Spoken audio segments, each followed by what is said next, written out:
Christmas of 2019 was the year me and my two best friends, Mark and Tyler, decided to rent a cabin instead of doing the usual family stuff. We were all in our early 20s, living far from our families, all kind of burnt out from work, and honestly the idea of lying around for a few days doing absolutely nothing sounded perfect. The cabin we found was about an hour outside of town, tucked halfway in the woods, but still technically in a neighborhood, if 10 other cabins spaced a mile apart counts as one. We got there on Christmas Eve, bringing tons of food, snacks, and beer, and Mark even brought over his Xbox.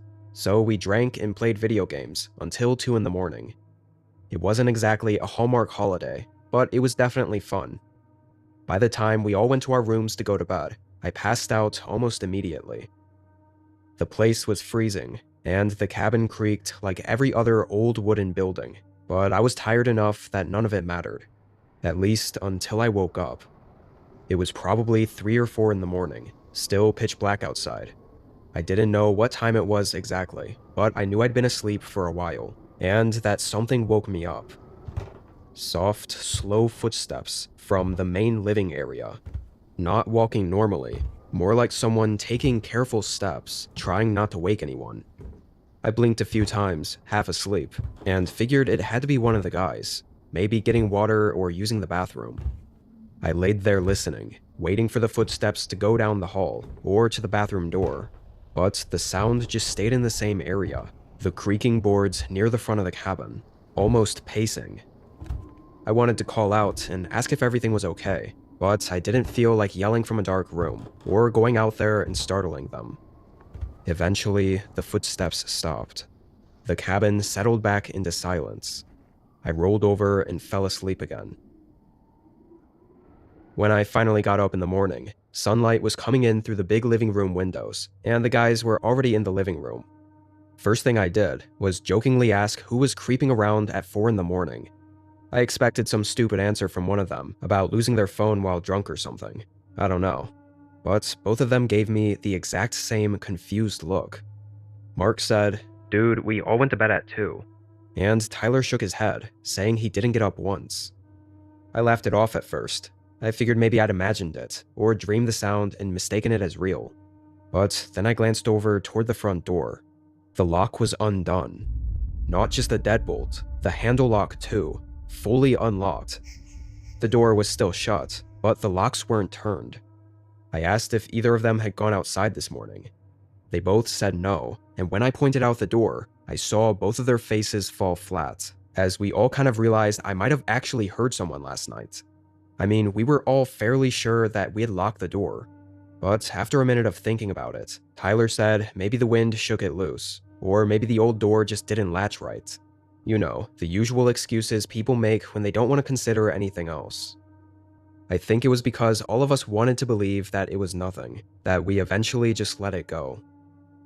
We ate breakfast, bundled up in our winter coats because it was still absolutely freezing in the cabin, and spent the afternoon hanging around, playing video games, watching movies, and just having a good time. We also handed out small crappy gifts we'd gotten each other for Christmas, and spent some time FaceTiming our families. It was snowing too much, and way too cold to spend any time outside, even though we all had wanted to go hiking while we were up at the cabin. Over the course of the day, the whole creaking and unlocked door incident faded into just an odd mystery.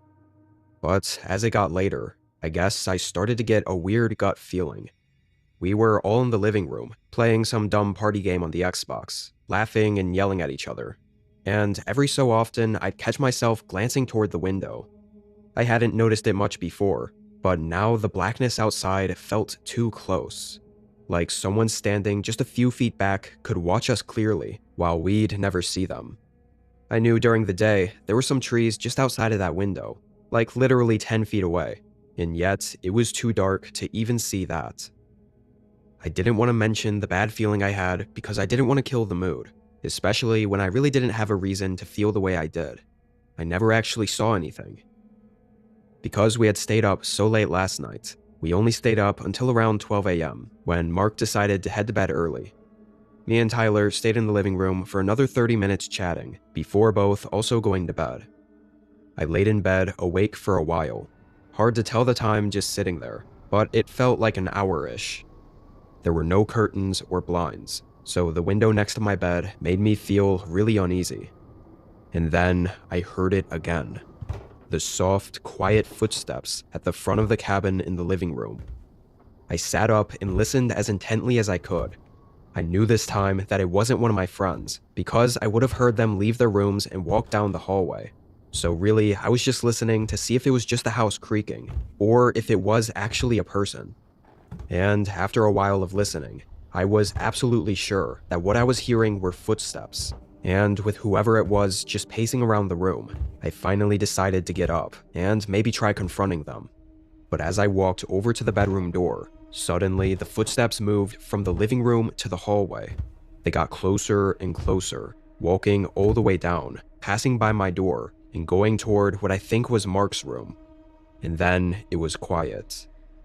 I didn't hear anything for several long seconds.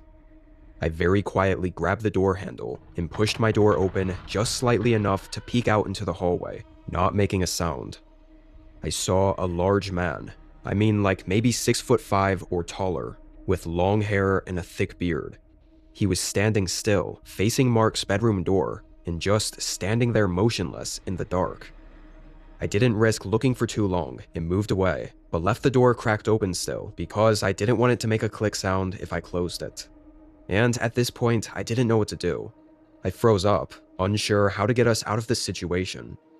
But just 20 seconds later, I heard a slight creak in the hallway, and before I could even react, my door was suddenly pushed open. The man stood in the doorway, staring at me with wide open eyes and an emotionless face. I yelled at the top of my lungs, and the dude didn't even flinch. Before I knew it, Mark and Tyler came running out of their rooms, and I couldn't see much, but Tyler immediately saw the guy and tried to stop him. But this dude was huge, and basically just slammed Tyler against the wall and threw him to the floor, and Mark was probably just frozen still after seeing that. But then the guy ran off, didn't try fighting all of us. He just took off out of the cabin and, from what we could tell, into the forest. We quickly locked up the place and called the police. It took over 20 minutes, and the whole time we were anticipating the man coming back. All of us were holding whatever temporary weapons we could find, like kitchen knives and the iron fireplace rod.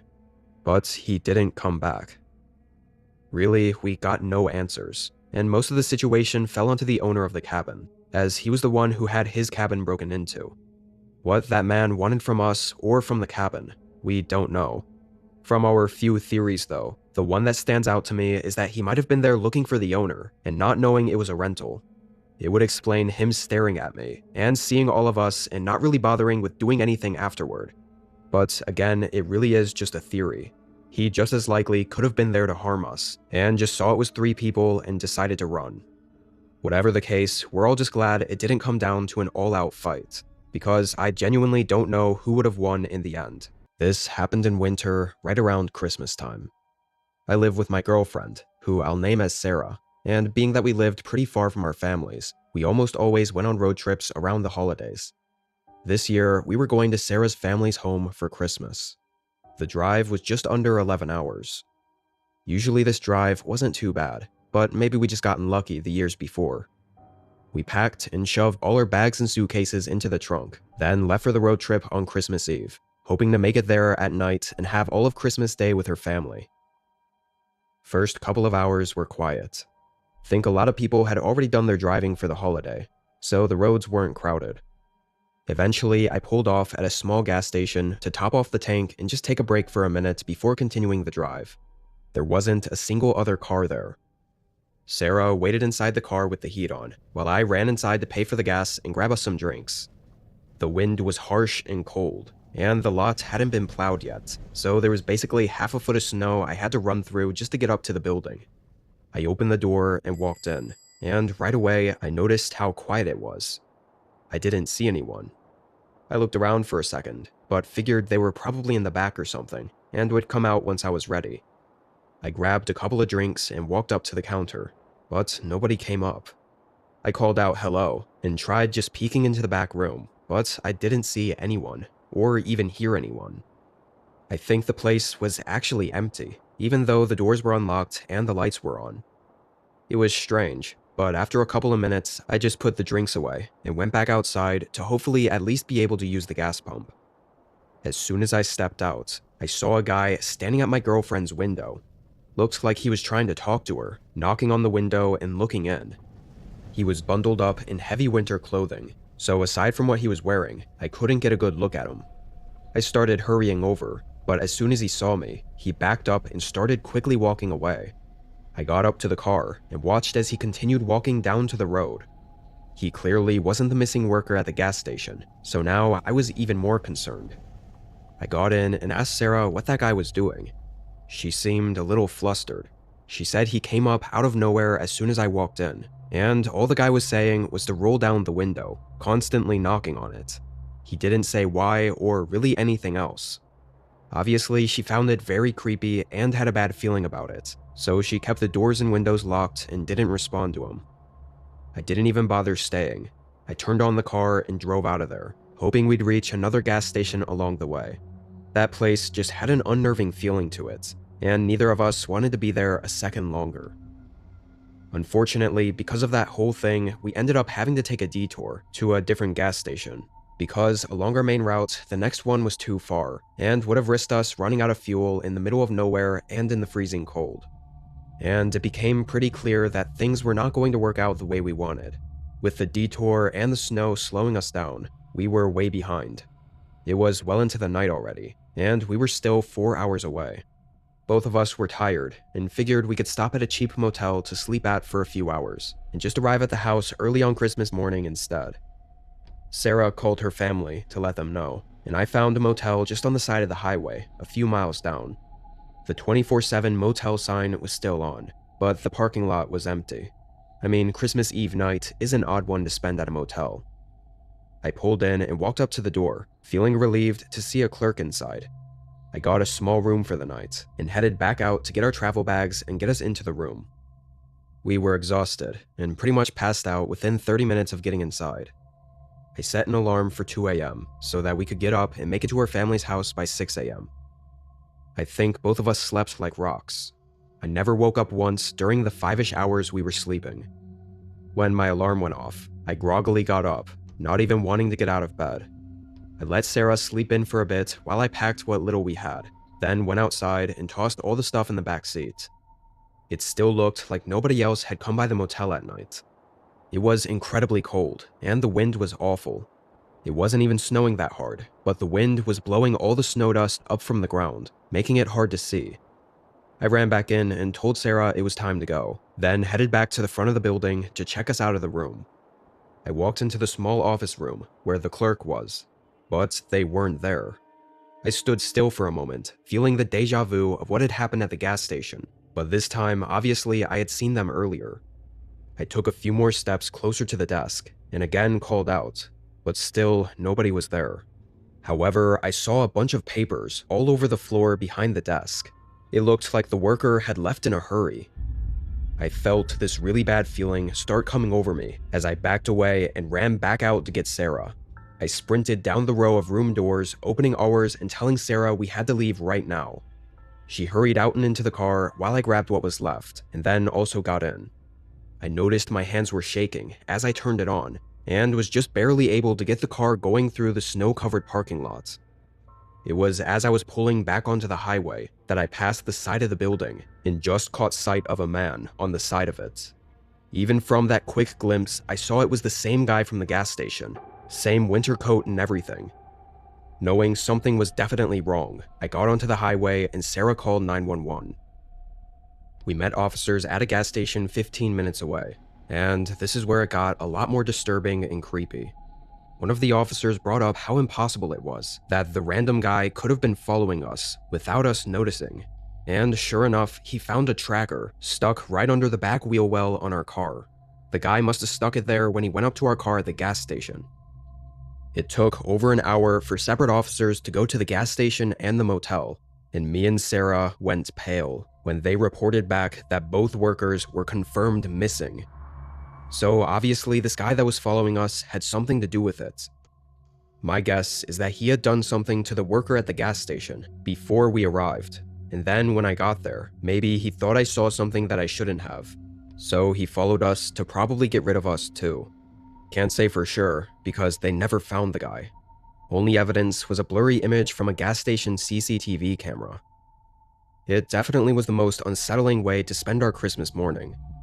And really, we were thinking about it for the entire holiday week, but ultimately, that seemed to be the end of it. After that week, we got no updates on anything. Unfortunately, I haven't heard anything back about either the gas station worker or the motel worker, so I think it's safe to assume they're both still missing, which makes it even more eerie to think that both me and Sarah could have been still missing as well, had we not gotten out of there. This was 2016.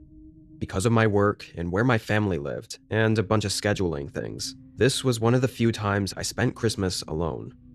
I had a nice, small house in a good neighborhood, and although being alone on the holiday wasn't great, I still enjoyed the day, either just staying in watching Christmas movies or going for walks around the neighborhood if the weather was decent. That year, Christmas Day started calm. I woke up to quiet snow falling outside, not a full storm yet. I made coffee, put Home Alone on in the background, and ate breakfast on the couch. It was honestly kind of nice. Around noon, the snow started picking up a little, but nowhere near blizzard levels. I decided to go for a quick walk anyway, before it was too late. The neighborhood had the whole holiday feeling to it, with lights on the houses, wreaths on the door, and no cars on the road. Just a calm, empty, quiet neighborhood. I only saw one other person on the whole walk, a guy shoveling his driveway 2 streets over. Other than that, it was quiet. When I got home, though, the wind was starting to build, blowing snow in little spirals across the street. I figured the forecast had been right about the storm coming in the evening, but I didn't mind. I had food, blankets, and movies, so I was all set to stay in. The storm hit faster than expected. Around 5, it went from snowy to whiteout in under 30 minutes. The wind started shaking the windows.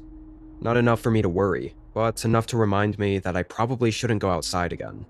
And with all that noise outside, the house almost felt extra quiet. I made dinner and kept watching movies. By 8, though, the storm had gotten bad enough it was drowning out the TV. I could hear things thumping around outside, branches or maybe loose Christmas decorations. At the time, I didn't think too much of it. It was about an hour later, so around 9, when I heard the first knock. Not loud or frantic, just a single knock on the front door, sharp enough to cut through the wind and definitely be a knock, not a thump like I'd been hearing. I froze on the couch. No one ever came to my door on Christmas, and no one should have been out in that weather anyway. I muted the TV and waited, listening. For a long moment, there was nothing but the storm. Then another knock, 3 this time.